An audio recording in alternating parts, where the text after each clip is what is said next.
बहुत पुरानी बात है। एक राजा था। वह अपनी प्रजा से बहुत प्यार करता था। उसके जीवन में सारी खुशियाँ थी। बस एक ही दुख था कि उसे नींद नहीं आती थी।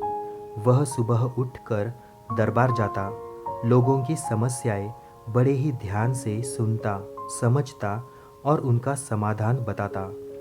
उसके दरबार के दरवाजे सबके लिए खुले थे, गरीब हो या अमीर, छोटा हो या बड़ा। हर व्यक्ति उससे समस्या का समाधान मांगने किसी भी समय आ सकता था। इसीलिए राजा यह सोचता था कि वह बहुत अच्छा है। हालांकि उसे अपनी अच्छाई का कोई घमंड नहीं था। मतलब वह दूसरों के साथ बुरा बर्ताव या उन्हें नीचा दिखाने जैसा बर्ताव कभी नहीं करता था। लेकिन अक्सर वह थक जाया करता, क्योंकि पूरी रात सो न पाने के कारण अक्सर उसकी बुद्धि ठीक से काम नहीं करती थी। वह परेशान रहा करता था। एक बार उसके राज्य के पास वाले जंगल में एक साधु रहने आए। उन दिनों यह परंपरा थी कि राजा अपने पास वाले जंगल में रहने आए साधु से आशीर्वाद लेने और उन्हें अपने यहाँ आने का न्योता देने जाया करते थे। राजा ने उन्हें अपने यहाँ आने का न्योता दिया। तब साधु ने कहा कि वह जंगल में ही रहना चाहते हैं। वह किसी राजा का न्योता स्वीकार नहीं करते। मगर हाँ, राजा को कुछ परेशान देखकर वे बोले, तुम अपनी समस्या मुझे बता सकते हो। राजा ने अपनी नींद ना आने की समस्या उन्हें बता दी। बस इतनी सी बात। ऐसा करो, मेरे पास तुम्हारी समस्या का समाधान है। तुम मेरी जो कुटिया है उसमें कल सुबह आ जाना, साधु ने कहा। राजा ने पूछा, कल सुबह क्यों? साधु ने कहा, मेरे पास एक ऐसी जड़ी बूटी है जिसे खाकर तुम्हारी नींद ना आने की समस्या खत्म हो सकती है। लेकिन एक समस्या है।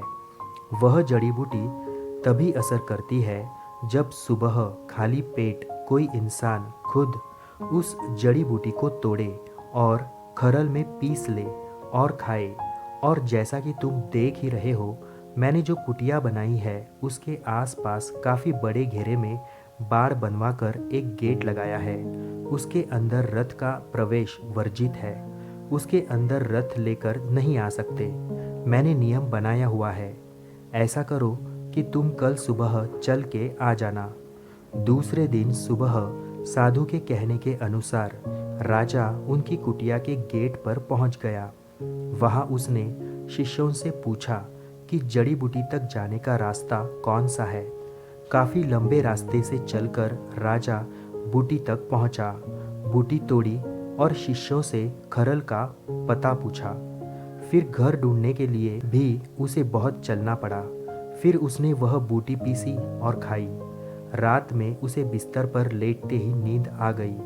सुबह उसने सोचा कि उसे साधु का धन्यवाद करना चाहिए। वह साधु का धन्यवाद करने पहुंच गया।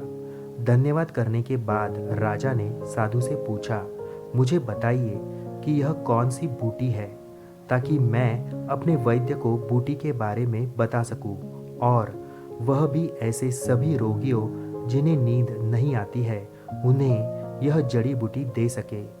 इस पर साधु हंसने लगे, कहने लगे, यह तो एक साधारण सा साग है, तुमने बहुत बार खाया होगा।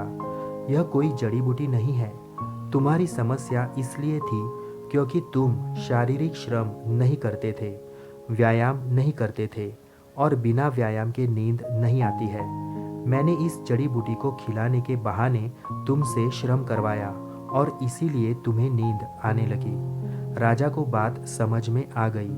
साधु उसे समझाना चाहते थे कि अच्छा होना दुनिया के लिए सही हो सकता है, लेकिन अपनी सेहत का ध्यान रखने के लिए ऐसा भी करना पड़ता है, जो शायद हमें लगे कि हम सिर्फ हमारे लिए कर रहे हैं, पर वह भी ज़रूरी होता है। धन्यवाद।